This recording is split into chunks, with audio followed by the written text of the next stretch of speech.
Y acá estamos, seguimos con María José y con Silvia, hablando de una pregunta que quedó pendiente respecto de las personas con discapacidad, pero específicamente María José ya había introducido la idea de la identidad, que es discapacitado o no, ¿de qué estamos hablando? Claro, lo que te decía es que obviamente las palabras también construyen o deconstruyen.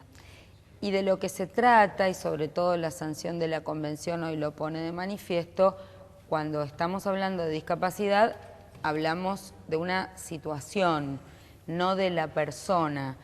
Entonces lo que se pretende señalar es que no hay una falla, anormalidad o falencia o un faltante en la persona.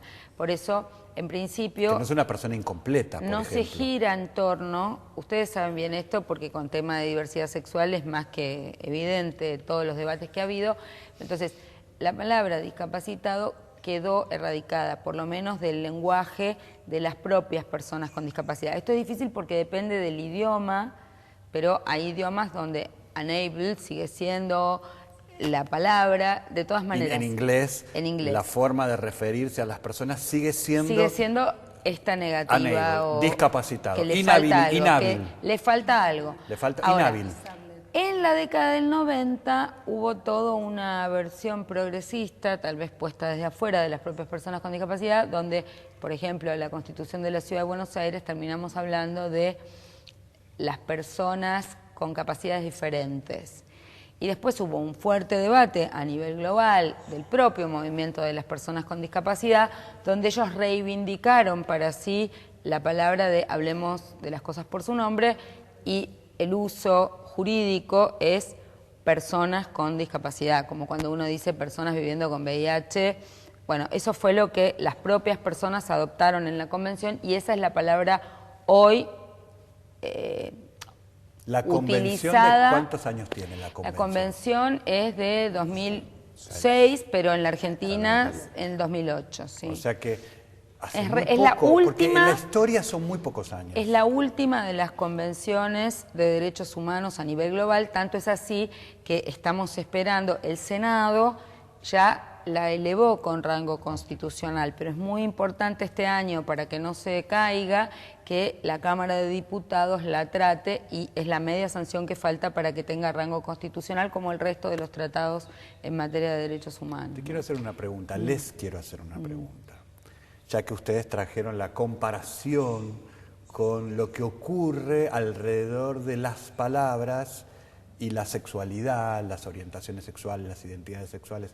Hasta 1990, también hace muy poco, Sí. la Organización Mundial de la Salud decía que los homosexuales éramos enfermos. Sí. No es que cuando lo quitó al ítem homosexualidad de la lista de enfermedades, no es que nos curamos ese día, nunca estuvimos enfermos. Y yo me pregunto cuántos países en el mundo, y en Argentina también, todavía hoy, aún después de matrimonio igualitario como ley, de identidad de género como ley, debe haber distritos, debe haber ordenanzas, debe haber administraciones, digamos, del orden de lo administrativo, que todavía hoy no dicen que el homosexual es un enfermo, pero la perspectiva de derechos no la tienen incorporada. Por ejemplo, todavía nos casamos y en muchos registros civiles, 4 años después de la ley, nos casamos doña tachado con don. Bueno, en el boletín de los chicos todavía no logramos que diga padre barra madre. Y eso es lo que quiero decir, que lo desterramos desde un lenguaje. En el lenguaje jurídico lo hablamos así, pero en el lenguaje todavía de lo administrativo hay muchas barreras. Bueno, y debe de pasar lo mismo aquí. Mira, yo siempre digo que las leyes no hacen a las prácticas, ni al lenguaje, ni a lo cultural, pero que son un paso importantísimo. Entonces, hoy una persona con una identidad de género diferente tiene derechos, no solamente porque tiene documento, porque se puede casar, porque puede adoptar, porque puede tener hijos, ¿Diferente etcétera, etcétera, con identidad de género diversa a la heteronormatividad, para decirlo de alguna manera, pero lo que sí ocurre es que en la práctica cotidiana todavía en el hospital, en la escuela, hay mucho camino por recorrer. Y lo quiero marcar, porque cuando hablamos de discapacidad, con las yo quiero personas hacerme cargo de que a pesar de todo lo ganado en materia de diversidad, las costumbres, los hábitos, lo cultural es y sigue siendo la barrera. Y lo quiero preguntar entonces en discapacidad. Por eso, lo que digo es esto, el Observatorio de Derechos de las Personas con Discapacidad, que se crea en el año 2011, surge de alguna manera como mandato de la Convención de que no se tratara solamente de cambiar las leyes, sino de monitorear el avance de esos derechos. Eso hace el observatorio. Eso hace el observatorio, es un observatorio nacional que tiene 10 grupos de trabajo, trabaja sobre educación inclusiva, cupo laboral y acceso al trabajo digno, salud y pulseada con obras sociales prepagas, acceso a la salud pública, todos los temas que tienen que ver con accesibilidad, no solo física, sino también comunicacional, etcétera, etcétera. Y la idea central en esta etapa es que se creen observatorios a nivel local y en cada una de las provincias. Estás repitiendo una estrategia que conoces. Obviamente. Que la implementaste si funcionó. Obviamente, porque la estrategia básica es, en primer lugar, el empoderamiento de las propias personas con discapacidad. Este es un colectivo muy postergado. De hecho, cuando escribimos al final del INADI nuestro libro Camino a la Igualdad, lo decíamos que había muchos avances, pero que había que poner el foco en aquellas cuestiones donde íbamos más lento. Entonces, si bien el Estado... Y eso significa que vamos muy lento, porque cuando decimos que en algunas vamos más lento, significa que en estas o en algunas en particular vamos muy lento. Vamos muy lento porque si bien está la Convención, si bien están los derechos, si bien la Argentina amplió muchísimos derechos en materia de pensiones, jubilaciones, asistencia social, coberturas. Lo cierto es que este es un grupo con determinadas situaciones de precariedad y vulnerabilidad que no ha cubierto las expectativas razonables. Y lo veníamos hablando ahora en el debate que tuvimos recién acá en el Senado, particularmente en el tema de género. Ahí yo quiero subrayar dos cuestiones que me parecen sustantivas.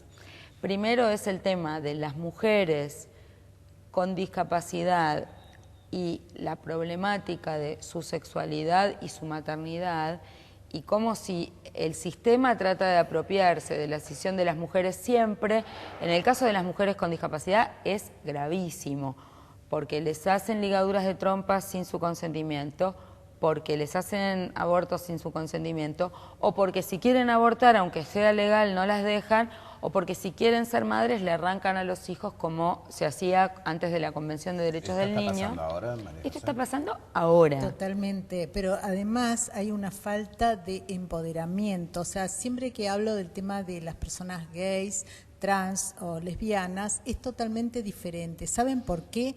Nosotros, las personas con discapacidad, tenemos atrás una serie de organizaciones, y si no tenemos organizaciones, tenemos las familias.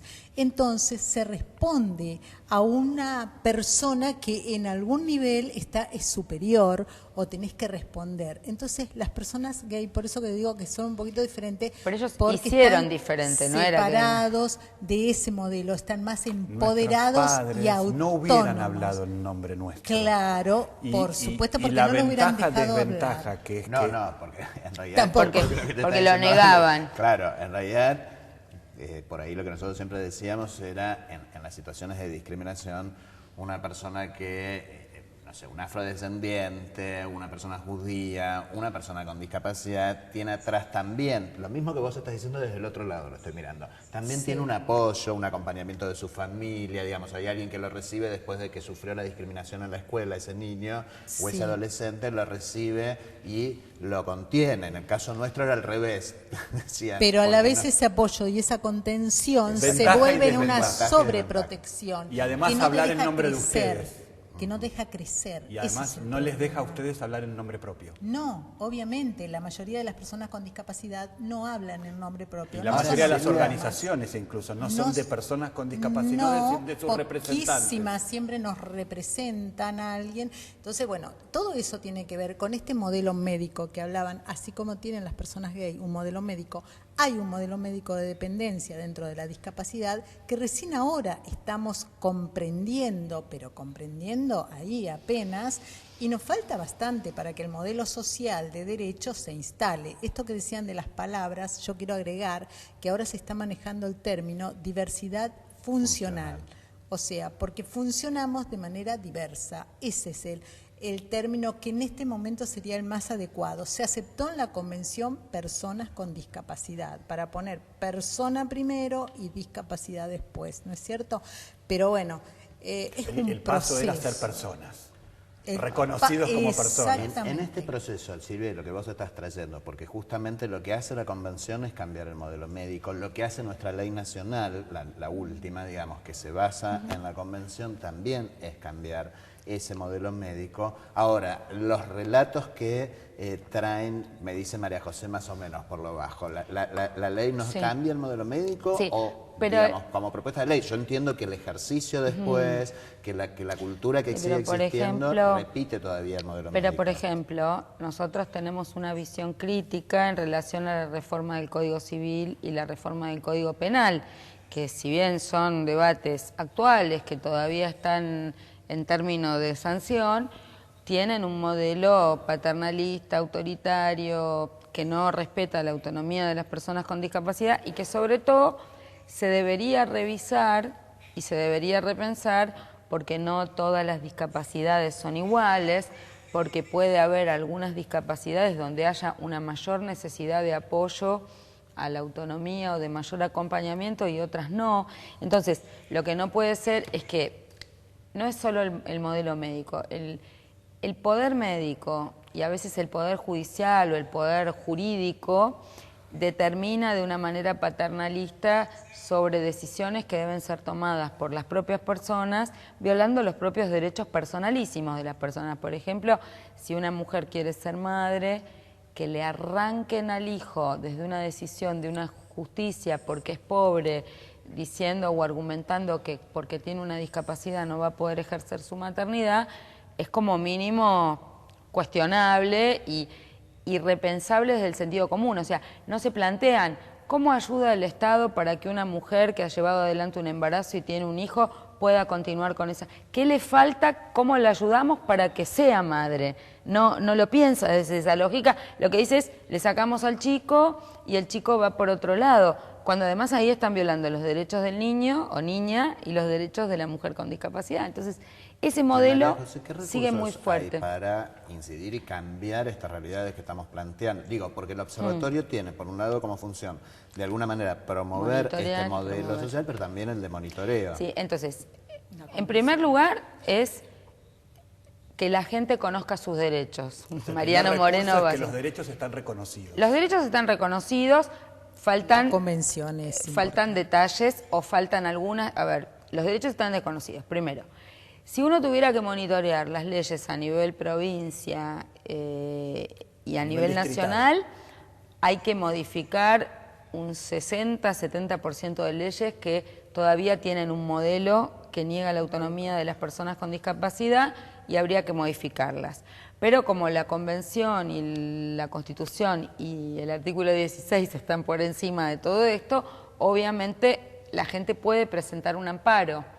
Pero después a veces hay reglamentaciones que están, como por ejemplo el caso de la accesibilidad reconocida, pero violada porque un inspector va y habilita algo que es ilegal por el negocio. Estamos hablando de la accesibilidad con respecto a las barreras arquitectónicas. Sí, doy un ejemplo. Pero la accesibilidad con respecto a las barreras jurídicas, que uno las podría resolver con un amparo, el problema es que si no tenemos acceso a conocer nuestros derechos, aunque estén reconocidos por alguna convención.